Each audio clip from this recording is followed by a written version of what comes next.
1897. The Cripple Creek airship sightings. In April 1897, during a period now known as the Mystery Airship Wave in the USA, there was a report from Cripple Creek, a gold mining area in Colorado, of an unusual aerial phenomenon. The Rocky Mountain News of Denver ran a story on April 19, 1897, under the headline "Cripple Saw It." The mysterious airship reported to have been seen over the gold camp yesterday. According to that article, miners and residents in and around the Cripple Creek gold camp claimed to have seen what was described as an airship overhead the previous day, i.e. April 18, 1897. The report gives few technical details.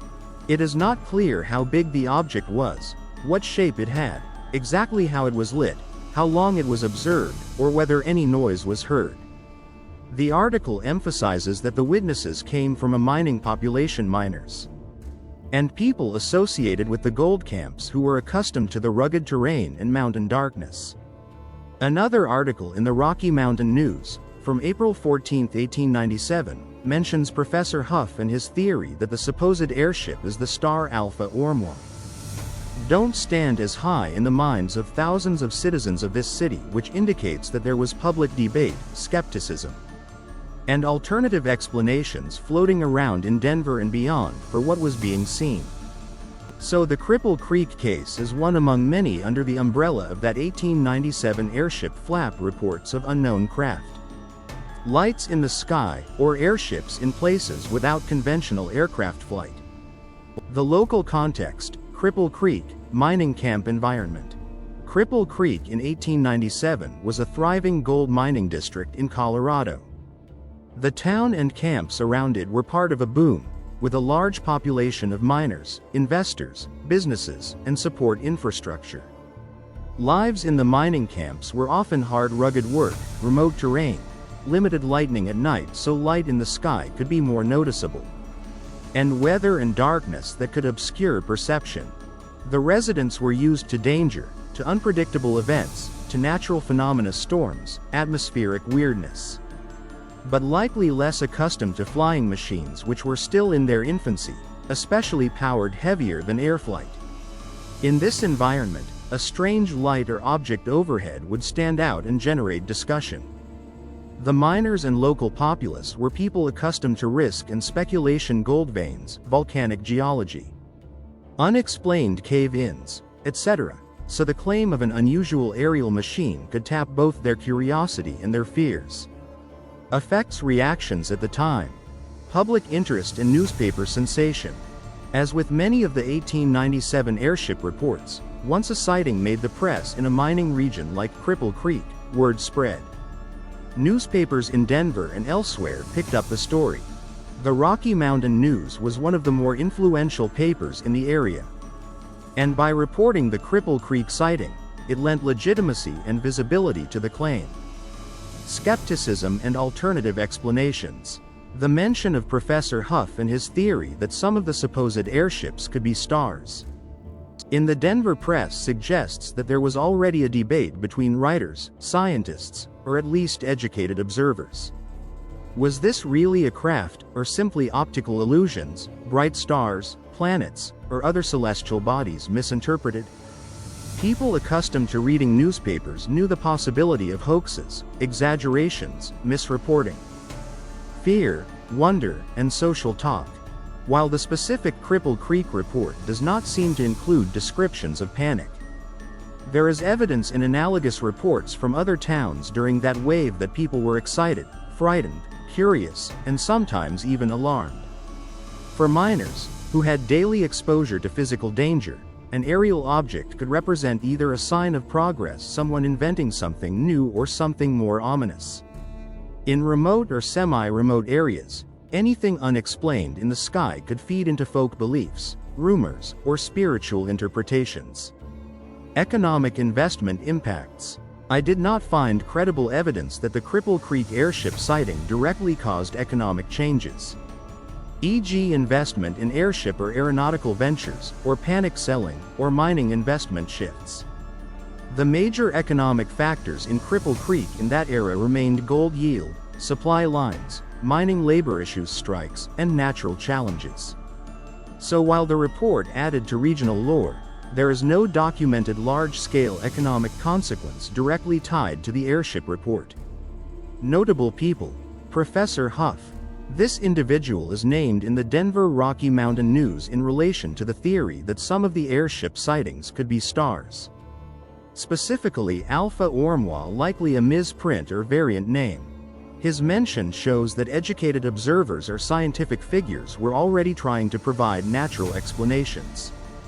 The coverage shows that his viewpoint was known, though it was not necessarily accepted by everyone. Miners and residents of Cripple Creek.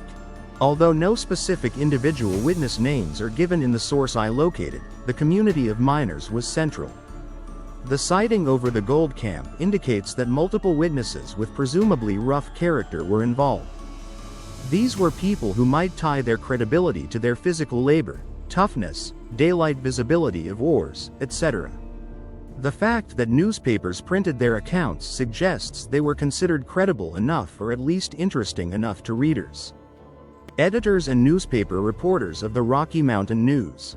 They are notable for choosing to report the story, for verifying or framing certain details or lack thereof, for including the skepticism. The newspapers are one of the few records we have. Their choices affect what survives in history. What we don't know gaps.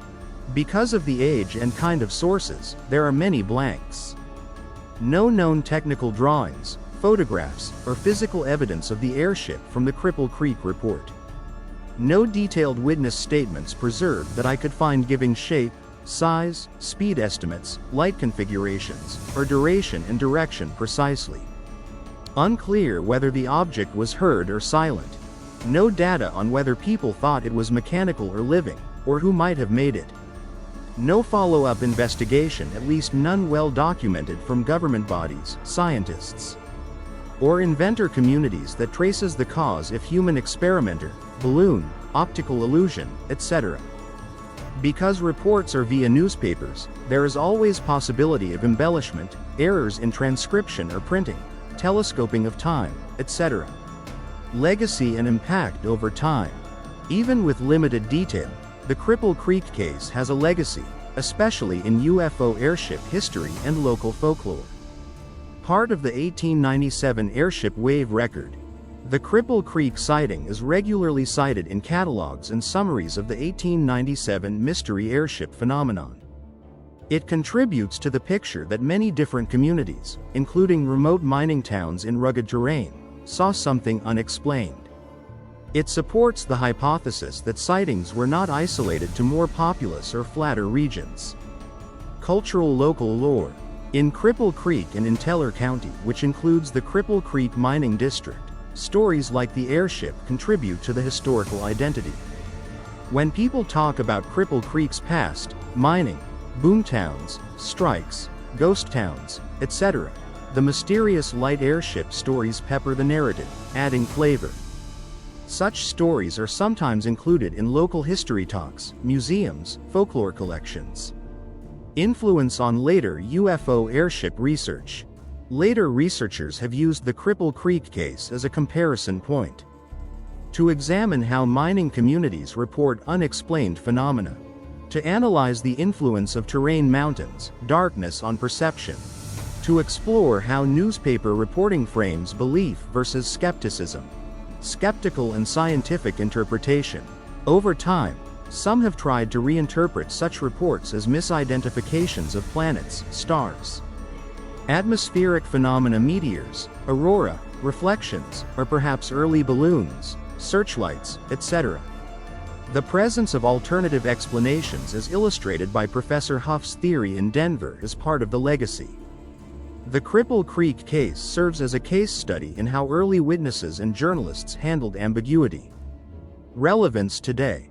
What relevance does the Cripple Creek airship sighting hold in the 21st century? Historical precedent in UFO/UAP studies. In modern conversations about UFOs, or UAPs as sometimes called, there is interest in historical sightings to understand patterns. Common descriptions, times of year, what kinds of people report them, what environmental geographical features seem associated. The 1897 airship wave, including the Cripple Creek report, is often used to show that sightings predate modern aviation and radar. That people in that era were observing aerial anomalies without the cultural and technological context of jets, satellites, or drones. Folklore, tourism, and local heritage. The story is part of the story of Cripple Creek itself, a mining boomtown, with tales of fortune and hardship. Such legends add to local color, and in a region that now depends in part on historical tourism, ghost town tours, mining history museums, etc. Stories like this help with attracting interest from people curious in the strange or mysterious. Cautionary example in witness credibility and media role. For those studying UFO airship phenomena critically, the Cripple Creek case reminds us how witness reputation, local press, community belief, and lack of physical evidence play major roles in how stories develop and survive. It shows how even brief reports can exert influence over long time spans. Notable limitations why it remains unresolved. Lack of physical or material trace. Without artifacts, photos, corroborating documents beyond newspaper articles, there is little that can be scientifically examined. Absence of multiple independent sources with detail. Many stories from the 1897 wave are heard second or third hand by later writers. Few have preserved original statements. Potential for exaggeration or embellishment. Frontier newspapers often thrived on sensational stories, especially ones that sold papers or captured imagination. The Cripple Creek report may have been influenced by other airship stories, by rapid communication of reports, by public expectations or anxieties. The difficulty of verifying who exactly witnessed the event, what the observer's vantage point was, how long.